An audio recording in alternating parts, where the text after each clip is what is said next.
Salut tout le monde, c'est Fems, on se retrouve dans cette nouvelle vidéo, ça me fait super plaisir de tous vous retrouver. Aujourd'hui on va parler de quoi? On va parler d'IA. Qu'est-ce que c'est l'IA? L'intelligence artificielle. Oui, car comme peut-être il y en a quelques-uns d'entre vous qui ont pu le voir, avec Disco Diffusion, on peut aujourd'hui générer des images et même des vidéos complètement avec l'intelligence artificielle. C'est pour ça que je me suis dit qu'il faut que je vous en parle. Alors, je vous mettrai un lien bien sûr dans la description qui vous apprend comment installer ce logiciel qui est complètement gratuit.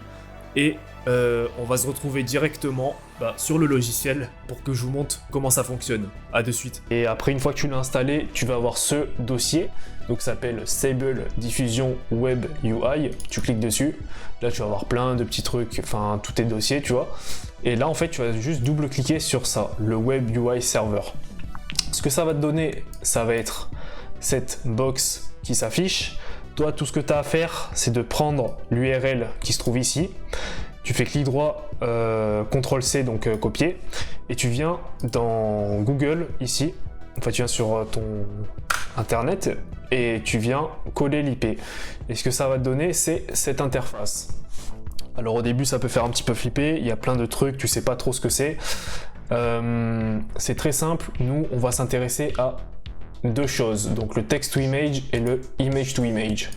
Pour commencer, le text to image, c'est très simple comme son nom l'indique, c'est du texte vers une image.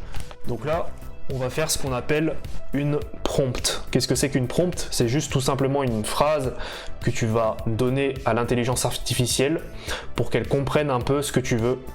Et ensuite, elle va commencer à te générer des images. Donc, on va lui donner une phrase.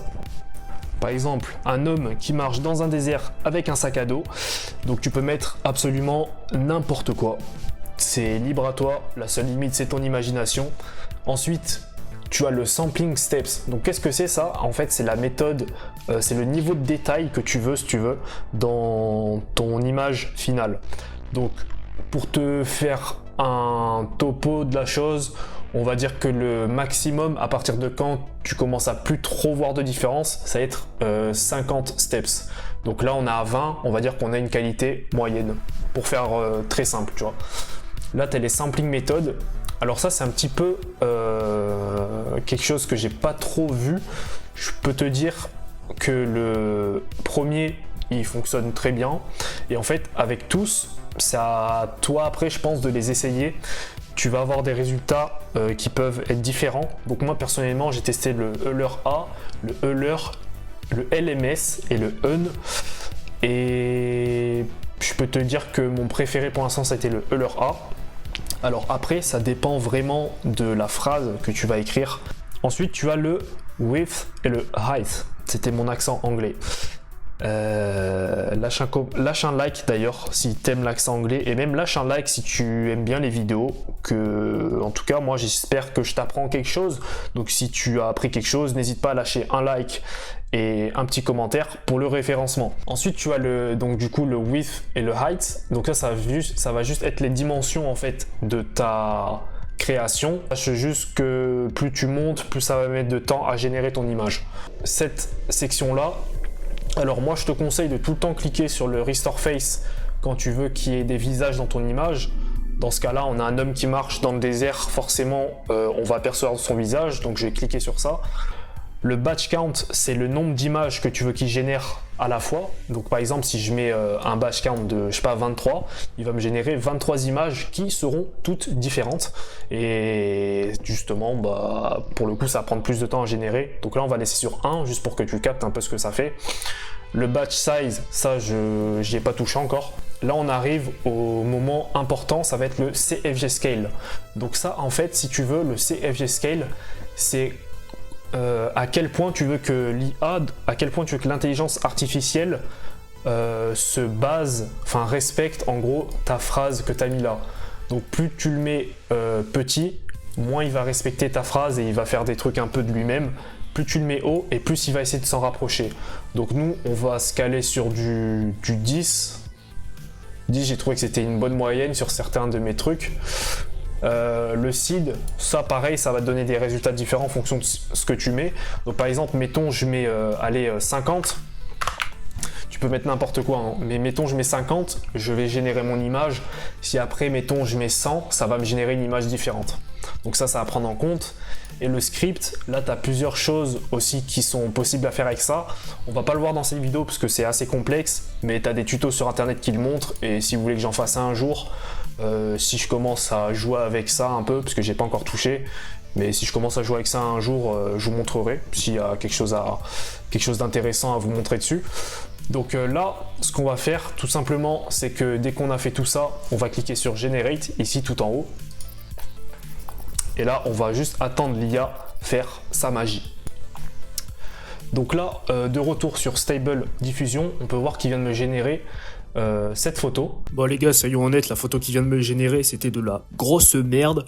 Mais en fait, c'est parce que, vu que je suis en train de record mon écran en même temps que je fais la vidéo, ça prend beaucoup de ressources sur mon ordi. Et j'étais obligé de mettre les dimensions de l'image finale très basses. Ce qui fait que l'intelligence artificielle pouvait que se baser sur des petites images, tu vois, à mettre ensemble. Donc du coup le résultat était pas ouf. Je conseille de monter genre minimum à 900 sur 900 dans le width et le height pour avoir ce genre d'images qui apparaissent à l'écran. Donc ça c'est des images que j'ai fait en 1280 sur 720 pour voir que le résultat est nettement plus intéressant. Petite pause, on va maintenant passer à la partie vidéo. Je tiens juste à vous dire que vous pouvez me soutenir sur Patreon si vous voulez des tutos exclusifs chaque mois. Exclusifs chaque mois. Et je tiens aussi à vous dire que notre formation VFX est toujours disponible. Bien sûr, lien dans la description pour ceux qui sont intéressés à faire du VFX et à vivre du VFX à temps plein. On vous donne toutes les bases et on se retrouve pour la suite du tuto. Yo, alors on se retrouve, là on est dans After Effects et ce qu'on va faire c'est que là on a une petite séquence et du coup j'ai envie de transformer ça avec l'IA. Donc ce que j'ai fait c'est que je l'ai ajouté à ma file de rendu. Et donc là, ce que je vais faire tout simplement, c'est que je vais la convertir en séquence PNG, hop comme ça, et je vais l'exporter dans un dossier. Donc je vais faire un nouveau dossier, comme ceci, hop, et là je le sauvegarde bien dans un dossier séparé. Je vous conseille de faire ça, c'est un petit peu plus simple pour l'organisation. Et je fais mon rendu. Donc une fois qu'on a notre rendu qui est fait, on va se diriger ici dans cette section image to image et en fait là on va venir importer notre image qu'on vient de faire passer en rendu. Donc vous pouvez sélectionner la frame que vous voulez parmi celles que vous avez. Je vais prendre celle-là parce que voilà. Du coup après ce qu'on peut faire c'est soit interroger l'IA pour qu'il définisse ce qui se passe sur l'image. Donc c'est ça qu'on va faire. De base, la langue incorporée dans le logiciel c'est l'anglais, donc si vous parlez anglais c'est un plus. Néanmoins, si vous ne savez pas parler anglais, ne faites pas interroger le clip, essayez de définir vous-même ce qui se passe sur l'image. Donc là ce serait un homme cagoulé en noir avec un mur derrière lui par exemple. Donc là on a notre image qui représente ce qui se passe. Enfin notre texte qui représente ce qui se passe sur notre image. Et là ce qu'on va venir faire c'est juste faire nos options. Donc Restore Face, on va cliquer dessus. Ça on va laisser commencer. Et ça en fait pour l'image je vais mettre du 1280 sur 720. J'ai trouvé que c'est la qualité la plus élevée qu'on peut avoir sans trop perdre en performance. Normalement vous pouvez quand même mettre du 1080p ou de la 4K ou même un peu moins si vous avez pas une config qui prend en charge autant. Et là dans la sampling méthode, je vous conseille les 4 premières qui sont pas mal. Les autres je les ai pas testées. Donc moi pour celle-là je vais mettre un. Save G-Scale on va la mettre à 10. Comme ça. Et le denoising on va le mettre à peu près comme ça. Et là si je vais mettre un truc au hasard je vais mettre 77. On va voir ce que ça fait. Donc là on peut voir que ça s'est terminé. Qu'est-ce que ça nous a fait exactement? Ça a recréé l'image entièrement avec des choses qu'il n'y avait pas dessus. Après on peut voir que vu que mon denoising strength il est assez bas, ça essaie de respecter au maximum l'image. Et là on va refaire un test et on va l'augmenter pour voir à quel point il modifie l'image. Ok, donc on se retrouve et là vous pouvez voir que l'image a complètement changé par rapport à notre image de base qu'on avait importée. Et comme je vous ai dit, ça c'est dû au denoising strength. Donc en fait si vous voulez, comme vous pouvez le voir, c'est que le denoising strength, plus vous allez l'augmenter et plus l'IA va générer quelque chose de différent par rapport à votre image. Et le CFG Scale, c'est à quelle puissance il va, enfin à quelle fréquence il va s'inspirer de la phrase que vous avez mis. Et donc petite parenthèse, si vous voulez, vous pouvez quand même rajouter des mots-clés. Donc par exemple, je vais écrire en anglais, mais en gros j'ai envie que il se rapproche un petit peu d'un démon. Donc je vais mettre avec les mots-clés que je viens de mettre, on va voir quelle différence ça fait. Et d'ailleurs, je vais baisser un petit peu le Denoising Strength parce que j'ai envie que ça reste un petit peu dans j'ai envie que ça reste un petit peu dans le mood de cette image. Donc je vais le mettre à 0,60, je vais le mettre à 0,55. Et donc voilà ce que ça donne. J'ai un petit peu modifié quelques-uns des textes parce qu'il y a des choses des fois qui passent bien et qui passent moins. Faut juste un petit peu jouer avec la phrase. Dites-vous que la phrase que vous allez mettre, c'est le truc le plus important qui va gérer votre résultat final. Ensuite, ce que j'ai fait deux petites modifs encore, c'est que j'ai changé le CFG Scale, je l'ai mis à 12 et le Denoising Strength, je l'ai mis à 0,77. Voilà, et j'ai changé l'acide.